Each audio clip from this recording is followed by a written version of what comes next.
ಸಖತ್ ಖಾರ ಬಣ್ಣ ಮತ್ತು ರುಚಿ ಆಚಿ ಚಿಲ್ಲಿ ಪೌಡರ್.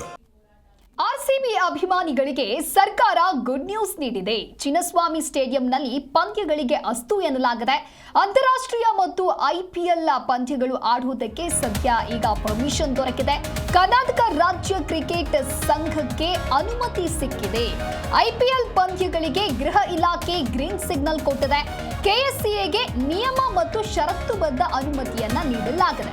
ಸುರಕ್ಷತೆಯ ದೃಷ್ಟಿಯಿಂದ ಜೊತೆಗೆ ಭದ್ರತೆ ವ್ಯವಸ್ಥೆ ಮತ್ತು ಜನಸಂದಣಿಯನ್ನ ಸರಿಯಾದ ರೀತಿಯಲ್ಲಿ ನಿರ್ವಹಣೆ ಮಾಡಬೇಕು ಅನ್ನುವಂತ ಷರತ್ತನ್ನ ವಿಧಿಸಲಾಗಿದೆ. ಕಡೆಗೂ ವೆಂಕಟೇಶ್ ಪ್ರಸಾದ್ ಪ್ರಯತ್ನಕ್ಕೆ ಫಲ ಸಿಕ್ಕಿದೆ.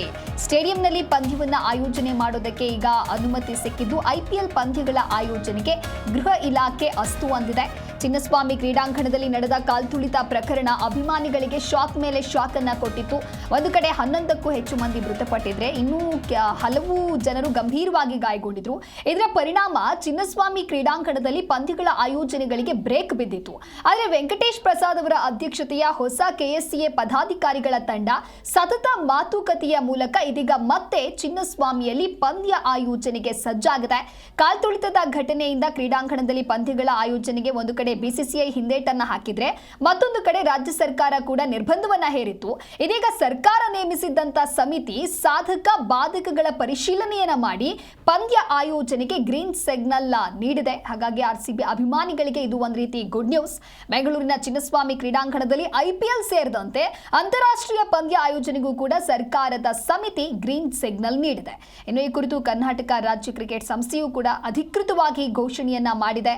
ಎಲ್ಲ ಭದ್ರತಾ ವ್ಯವಸ್ಥೆ ಆಗಿರಬಹುದು, ಹಲವು ಷರತ್ತುಗಳ ಮೂಲಕ ಪಂದ್ಯ ಆಯೋಜನೆಗೆ ಸರ್ಕಾರ ಗ್ರೀನ್ ಸಿಗ್ನಲ್ ಅನ್ನ ನೀಡಲಾಗಿದೆ. ಇನ್ನು ಸರ್ಕಾರದ ಸಮಿತಿಯ ವರದಿಯನ್ನ ಆಧರಿಸಿ ರಾಜ್ಯ ಸರ್ಕಾರ ಐಪಿಎಲ್ ಟೂರ್ನಿಯ ಬೆಂಗಳೂರು ಪಂದ್ಯ ಆಯೋಜನೆಗೆ ಗ್ರೀನ್ ಸಿಗ್ನಲ್ ನೀಡಲಾಗಿದೆ ಎನ್ನಲಾಗ್ತಾ ಇದೆ. ಇನ್ನು ರಾಯಲ್ ಚಾಲೆಂಜರ್ಸ್ ಬೆಂಗಳೂರು ತವರಿನ ಪಂದ್ಯಗಳು ಬೆಂಗಳೂರಿನಲ್ಲಿ ಆಯೋಜಿಸಿದ್ದಕ್ಕೆ ಎಲ್ಲೋ ಒಂದು ಕಡೆ ಸಿದ್ಧತೆಗಳು ಕೂಡ ನಡೆದಿದೆ. ಹೀಗಾಗಿ ಅಭಿಮಾನಿಗಳು ನಿರಾಸೆ ಆಗಬೇಕಿಲ್ಲ. ಈ ಕುರಿತಂತೆ ಮತ್ತಷ್ಟು ಮಾಹಿತಿಯನ್ನು ನೀಡಲಿದ್ದಾರೆ ನಮ್ಮ ಪ್ರತಿನಿಧಿ ವಿಶ್ವನಾಥ್ ದೂರವಾಣಿ ಸಂಪರ್ಕದಲ್ಲಿ. ವಿಶ್ವನಾಥ್, ಕಡೆಗೂ ವೆಂಕಟೇಶ್ ಪ್ರಸಾದ್ ಪ್ರಯತ್ನಕ್ಕೆ ಫಲ ಸಿಕ್ಕಿದೆ. ನಿಜಕ್ಕೂ ಕೂಡ ಚಿನ್ನಸ್ವಾಮಿ ಸ್ಟೇಡಿಯಂನಲ್ಲಿ ಇದೀಗ ಪಂದ್ಯಗಳಿಗೆ ಅಸ್ತು ಅಂತ ಹೇಳಿದ್ರೆ ಅಭಿಮಾನಿಗಳಿಗೆ ಎಲ್ಲರಿಗೂ ಕೂಡ ಇದು ಗುಡ್ ನ್ಯೂಸ್. ಹಾಗಾಗಿ ಯಾವೆಲ್ಲ ಒಂದು ಭದ್ರತಾ ವ್ಯವಸ್ಥೆಯನ್ನು ಕಲ್ಪಿಸಬೇಕು, ಜೊತೆಗೆ ಏನೆಲ್ಲ ಷರತ್ತುಗಳನ್ನು ವಿಧಿಸಿದ್ದಾರೆ?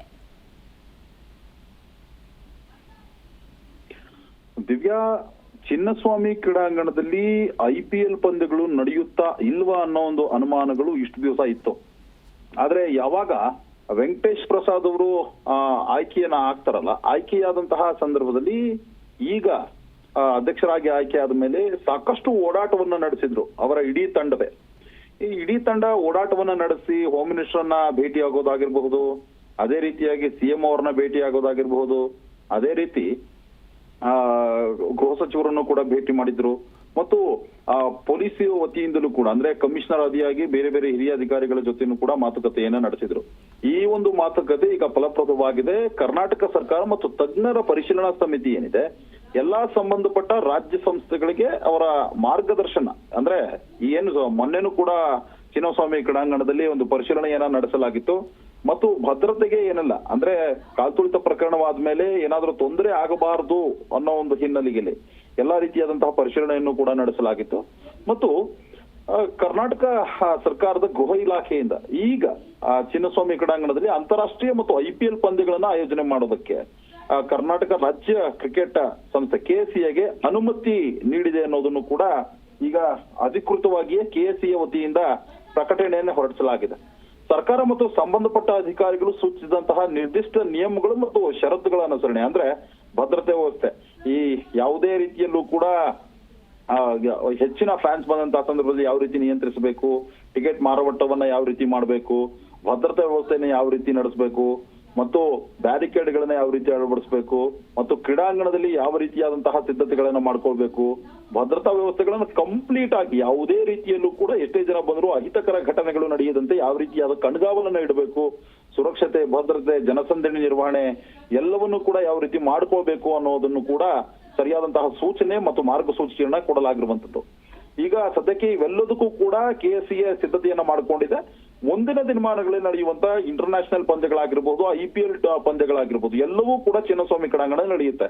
ಇದರಿಂದಾಗಿ IPL ನಡೆಯುತ್ತಾ ಇಲ್ವಾ ಅನ್ನೊಂದು ಅನುಮಾನದಲ್ಲಿ ಇದ್ದಂತಹ RCB ಅಭಿಮಾನಿಗಳಿಗೆ ಒಂದು ಸಂತಸ ಸುದ್ದಿ ಕೂಡ ಸಿಕ್ಕಿರುವಂತದ್ದು. ಮುಂದಿನ ದಿನಮಾನಗಳಲ್ಲಿ ಅಂದ್ರೆ 2026ರಲ್ಲಿ ನಡೆಯುವಂತಹ ಈ ಹೋಮ್ ನಲ್ಲಿ ನಡೆಯುವಂತಹ ಅಂದ್ರೆ ಹೋಮ್ ಪಿಚ್ಗಳು 7 ಪಂದ್ಯಗಳನ್ನ ಕೊಡಲಾಗುತ್ತೆ. ಆ 7 ಪಂದ್ಯಗಳು ಕೂಡ ಚಿನ್ನಸ್ವಾಮಿ ಕ್ರೀಡಾಂಗಣದಲ್ಲಿ ಈಗ ನಡೆಯುವಂತದ್ದು ಬಹುತೇಕ ಖಚಿತ ಆಗಿದೆ.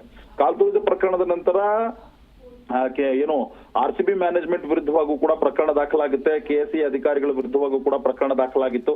ಹೀಗಾಗಿ RCB ಕೂಡ ಸ್ವಲ್ಪ ದಿನಗಳ ಹಿಂದೆ ಇಲ್ಲಿ ಚಿನ್ನಸ್ವಾಮಿಯಲ್ಲಿ ಪಂದ್ಯಾವಳಿಗಳನ್ನ ನಡೆಸೋದಕ್ಕೆ ಹಿಂದೆಟನ ಆಗಿತ್ತು. ಆದ್ರೆ ಕೆಲವೊಂದು ಮಾರ್ಗಸೂಚಿಗಳನ್ನ ನಾವು ಕೂಡ ಅಳವಡಿಕೆ ಮಾಡ್ಕೊಳ್ತೀವಿ ಅನ್ನೋ ಒಂದು ಹಿನ್ನೆಲೆಯಲ್ಲಿ KSE ಈಗಾಗಲೇ ಸೂಚನೆ ಹೇಳಿತ್ತು. ಇದಾದ ನಂತರವೇ ಮತ್ತೆ ಏನು ಈ ಒಂದು ಕೆಲವೊಂದು AI ಕ್ಯಾಮೆರಾಗಳನ್ನು ಕೂಡ ಅಳವಡಿಸಿ 4 ಕೋಟಿ ರೂಪಾಯಿ ಅಷ್ಟು ಹಣವನ್ನ ನಾವೇ ಕೊಡ್ತೀವಿ ಅಂತ KSEಗೆ ಏನು RCB ಮ್ಯಾನೇಜ್ಮೆಂಟ್ ಕೂಡ ಹೇಳಿತ್ತು. ಎಲ್ಲವನ್ನೂ ಕೂಡ ಅವಲೋಕಿಸಿದಂತಹ ಸಂದರ್ಭದಲ್ಲಿ ಮತ್ತು ಏನು ಗೃಹ ಇಲಾಖೆ ಮತ್ತು ಕಂಪ್ಲೀಟ್ ಆಗಿ ಪೊಲೀಸ್ ಇಲಾಖೆಯಿಂದಲೂ ಕೂಡ ವಿವಿಧ ಮಾರ್ಗಸೂಚಿಗಳ ಪರಿಶೀಲನೆ ಆಗಿರ್ಬೋದು, ಮಾತುಕತೆ ಆಗಿರ್ಬೋದು, ಇವೆಲ್ಲವೂ ಕೂಡ ಫಲಪ್ರದವಾದ ಮೇಲೆ ಮುಂದಿನ ದಿನಮಾನಗಳಲ್ಲಿ ನಡೆಯಬೇಕಾದಂತಹ IPL ಇಂಟರ್ನ್ಯಾಷನಲ್ ಪಂದ್ಯಗಳಿಗೆ ಈಗ ಸರ್ಕಾರ ಅಸ್ತು ಹೊಂದಿದೆ. ಚಿನ್ನಸ್ವಾಮಿ ಕ್ರೀಡಾಂಗಣದಲ್ಲಿ ಪಂದ್ಯಗಳು ಕೂಡ ನಡೆಯುತ್ತೆ. ಹೀಗಾಗಿ RCB ಅಭಿಮಾನಿಗಳಿಗೆ ಮತ್ತು ಕ್ರಿಕೆಟ್ ಫ್ಯಾನ್ಸ್ಗೆ ಇದು ದೊಡ್ಡ ಹಬ್ಬದ ವಾತಾವರಣ ನಿರ್ಮಾಣ ಮಾಡೋದ್ರಲ್ಲಿ ಯಾವುದೇ ಗ್ಯಾರಂಟಿ ಇಲ್ಲ ಮತ್ತು ಗ್ಯಾರಂಟಿ ಇದೆ. ಒಟ್ಟು ಟೋಟಲ್ ಆಗಿ ವೆಂಕಟೇಶ್ ಪ್ರಸಾದ್ ಏನಿದ್ದಾರೆ ಅವರ ಒಂದು ಟೀಮ್ ನ ಕೆಲಸ ಇಲ್ಲಿ ವರ್ಕೌಟ್ ಆಗಿದೆ ಅಂತ ಹೇಳ್ಬೋದು. Divya. Okay, thank you Vishwanath ನಿಮ್ಮೆಲ್ಲ ಮಾಹಿತಿಗಾಗಿ.